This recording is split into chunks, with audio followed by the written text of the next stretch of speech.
오늘 우리가 함께 읽은 디모데 후서는요, 바울이 젊은 제자인 디모데에게 보낸 두 번째 목회 서신입니다. 바울이 이 편지를 썼을 때 곳곳에서 지금 거짓 교사들이 나타나서 성경을 잘못 가르치는 일들이 정말 많이 허다했습니다. 즉 개인의 이기심에 따라서 그것을 오용하거나 또 그것을 악용하는 일이 부지기수였습니다.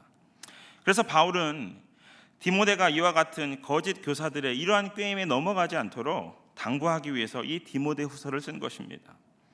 오늘 본문 14절에서 바울은 디모데가 배운 것이 정말 거짓 교사들이 배운 것과는 본질적으로 다르다라는 것을 상기시켜주고 있습니다. 무엇보다도 디모데는 어려서부터 정말 성경적인 가르침을 철저하게 받았던 사람입니다. 본문 15절 상반절에 이렇게 말씀합니다. 15절입니다. 또 어려서부터 성경을 알았나니. 또 어려서부터 성경을 알았나니. 여기서 어려서부터라는 말은요, 인간의 발달 과정에서 정말 가장 이른 시기, 심지어 엄마 이 복중에 있는 태아 상태까지 뜻하는 말입니다. 이렇게 디모데는 어머니의 뱃속에서, 그 어머니의 뱃속에서 태아로 있을 때부터 외할머니 루이스와 어머니 유니게로부터 성경의 가르침을 받았던 것입니다. 그러니 우리들도 어린 자녀들에게 이렇게 성경을 가르치는 것이 얼마나 중요한 것인가를 꼭 기억하시기를 바랍니다. 그렇다면 성경에서 우리 디모데가 알았다는 것은 무엇일까요? 성경을 통해서 디모데가 깨달은 것은 본문 15절 후반절에 이렇게 말씀합니다. 우리 15절 후반절을 함께 읽겠습니다. 시작. 성경은 능히 너희로 하여금 그리스도 예수 안에 있는 믿음으로 말미암아 구원에 이르는 지혜가 있게 하느니라. 아멘. 자, 그럼 다시 한번 말씀드릴게요. 성경은 능히 너로 하여금 그리스도 예수 안에 있는 믿음으로 말미암아 구원에 이르는 지혜가 있게 하느니라. 믿으십니까? 여러분, 구약시대 사람들은요, 성경이 사람을 지혜롭게 한다고 생각했습니다. 그래서 시편 19편 7절 말씀에 보면 이렇게 말씀합니다. 여호와의 율법은 완전하여 영혼을 소생시키시며 여호와의 증거는 확실하여 우둔한 자를 지혜롭게 하며 라고 말씀합니다. 사랑하는 여러분, 하나님의 말씀을 읽는다고 하는 것은 지혜로워질 수 있는 가장 좋은 방법입니다. 우리가요, 학교 근처에 가지 못하고 어떠한 학위가 없다 할지라도 석사, 박사 이런 것이 없다 할지라도 더 지혜롭게 만드는 힘이 바로 하나님의 말씀에 있다고 하는 것입니다. 그런데 성경이 주는 지혜 가운데 가장 큰 지혜는 오늘 말씀해 보니까 바로 그리스도 예수 안에 있는 믿음으로 말미암아 구원에 이르게 하는 지혜라는 것입니다. 그런데 여기서 눈여겨야 할 것이 있습니다. 바로 믿음과 구원이라는 말이 결합되어 있다는 것입니다. 즉 성경은 예수 그리스도를 믿는 믿음으로 얻어지는 구원을 가르쳐주고 있습니다. 세상에는 수많은 지혜가 있습니다. 수많은 지혜가 있지만 예수 그리스도를 통하여 죄와 죽음으로부터 해방되어 구원을 얻게 되는 지혜, 이 지혜보다 더 크고 위대한 지혜는 없는 줄로 믿습니다. 오늘 여러분들이 성경을 가까이 하면 지혜 중에 지혜인 예수 그리스도를 믿음으로 주어지는 그 구원의 지혜를 얻게 되는 줄 믿으시기를 바랍니다. 그 다음으로 본문 16, 17절은 성경이 주는 여러 가지 유익에 대해서 우리에게 말씀합니다. 그런데 이 유익에 관해서 말하기 전에 본문 16절 상반절에 바울은 먼저 대전제 하나를 우리에게 분명하게 이야기해 주고 있습니다. 16절 상반절인데요, 우리 함께 읽어보겠습니다. 시작. 모든 성경은 하나님의 감동으로 된 것으로. 그렇습니다. 모든 성경은 하나님의 감동으로 된 것으로. 이게 무슨 말이냐면요, 성경은 비록 인간의 손을 빌려서 기록한 책입니다. 맞죠? 인간의 손을 빌려서 기록한 책이 맞습니다. 인간의 손을 빌려서 기록한 책이지만 하나님의 숨결이 들어있는 책이라는 이야기입니다.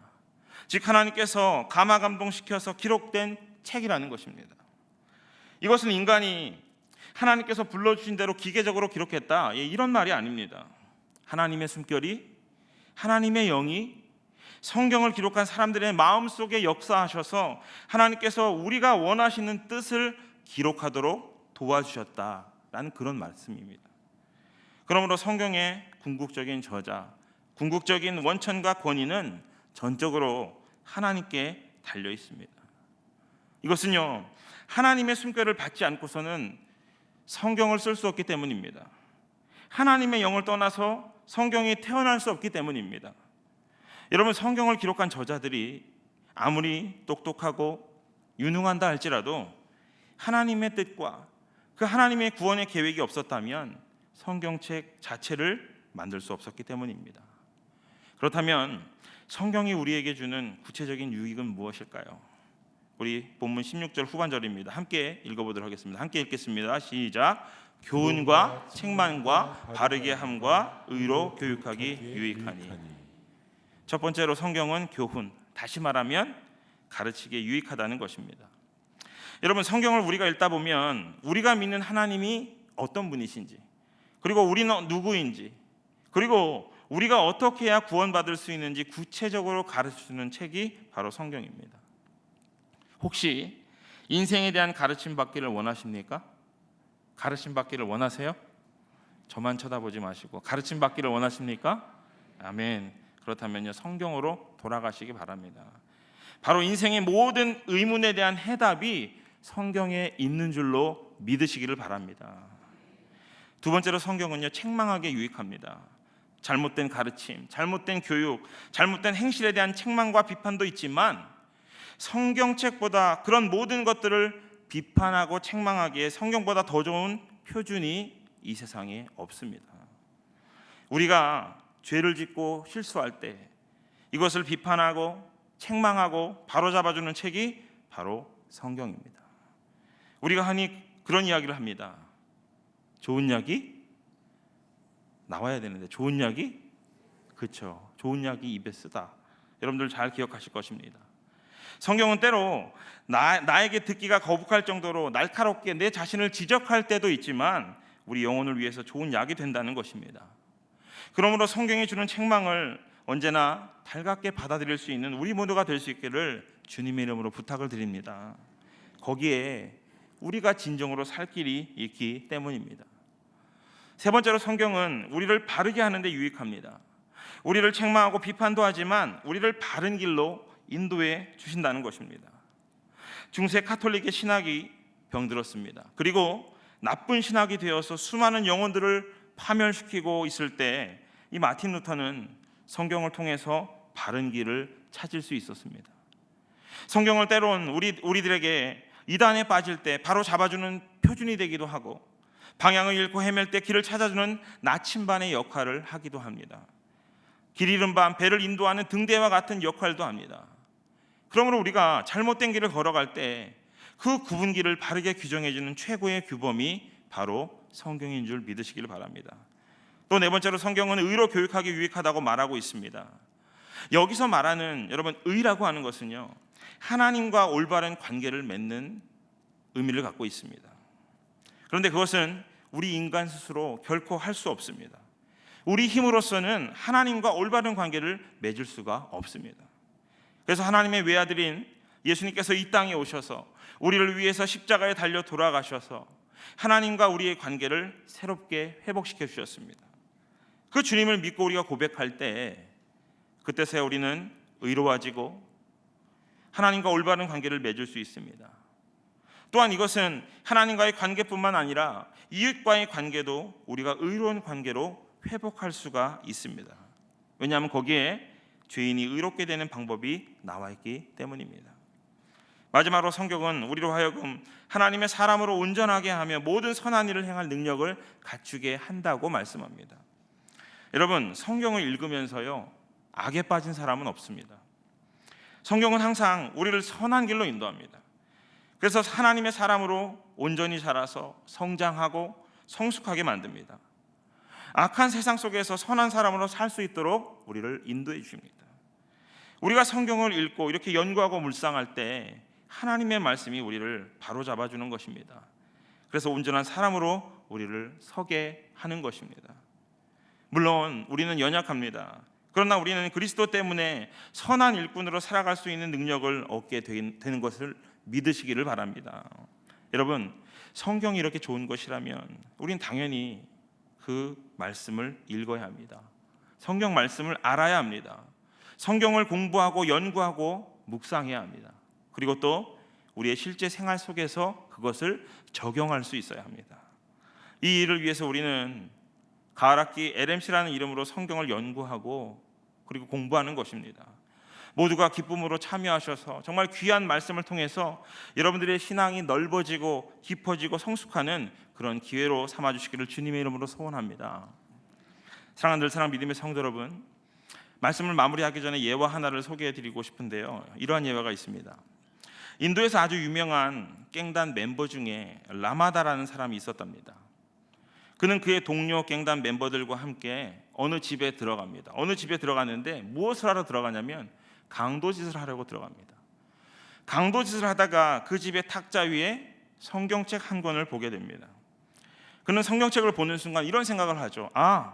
저 성경책으로 담배를 말아 피우면 되겠다. 이렇게 생각을 했다고 합니다. 그리고 그 성경책을 자루 안에 넣어서 가지고 오죠. 그리고 이 라마다라는 강도는 매일 성경책 한 페이지씩을 뜯어다가 담배를 말아서 피우기를 시작을 합니다. 그런데 어느 날 가만히 찢어진 성경을 보니까 그 성경이 자신의 언어로 쓰여져 있다는 것을 발견하게 됩니다. 그래서 이렇게 생각합니다. 내가 담배를 피우기 전에 뭐라고 쓰여 있는지는 한번 읽어나 보자. 그리고 성경을 읽기 시작합니다. 그것도 하루에 한 페이지씩, 한 페이지를 뜯어서 담배를 말아 피우고 한 페이지를 뜯어서 담배를 말아 피웠습니다. 그러다가 몇 주가 지났습니다. 오늘도 라마다는 이 담배를 말기 위해서 성경책에 붙어있는 종이 한 장을 찢었습니다. 그리고 그것을 읽다가 그 말씀 속에 깊이 빠져들게 되고 그 말씀에 큰 은혜를 받게 됩니다. 이때 그는 갑자기 무릎을 꿇고 예수님께서 자기 마음속에 들어오셔서 주님, 내 마음에 들어와 주십시오. 내 자신을 용서해 주십시오. 하나님, 간절히 주님께 나아갑니다. 이렇게 간절히 하나님 앞에 기도하기 시작했습니다. 그 길로 이 라마다는 자신의 죄를 회개하고 경찰서에 찾아가서 자수를 하고 감옥에 들어갑니다. 그리고 감옥 안에서 수많은 죄수들과 간수들을 주님의 품으로 인도하는 위대한 전도자로 바뀌었다라는 이야기입니다. 여러분, 철학자 헤이트 헤드라는 사람은 이런 말을 했습니다. 성경은 나그네 인간의 안내서요, 순례자의 지팡이요, 조종사의 나침반이요, 십자가 군병의 무기요, 크리스찬 생활의 헌장입니다. 성경으로 낙원은 회복되며 천국은 열려지며 지옥문은 닫혀집니다. 성경은 문화의 광산이며 영광의 파라다이스이며 환희의 강물줄기가 됩니다. 성경으로 머리가 채워지게 하고 성경으로 마음을 지배하게 하고 성경으로 내 행동을 이끌게 하십시오. 사랑하는 여러분, 성경은 이와 같이 위대한 능력이 있음을 믿으시기를 바랍니다. 사람을 변화시키는 능력이 있음을 믿으시기를 바랍니다. 사람을 새롭게 하는 능력이 있으심을 믿으시기를 바랍니다. 2025년도로 우리가 시작할 때 우리 모두는 여호와를 힘써 알게 하소서, 여호와를 힘써 알게 하소서라는 말씀으로 한 해를 시작했습니다. 표만이 아니라 우리 모두가 하나님의 말씀을 가까이 함으로 인해서 여호와를 힘써 하는 복된 삶이 되시기를 주님의 이름으로 축복합니다. 그래서 말씀으로 내 자신의 삶이 새로워지는 그런 역사가 나타나고, 그리고 우리 교회가 새로워지는 역사, 더욱더 새로워지는 역사, 그래서 나 자신과 우리 교회가 말씀 안에 치유되고 회복되고 더 큰 소생이 일어나 새로운 부흥하는 역사가 나타날 수 있게 되시기를 주님의 이름으로 간절히 축원합니다.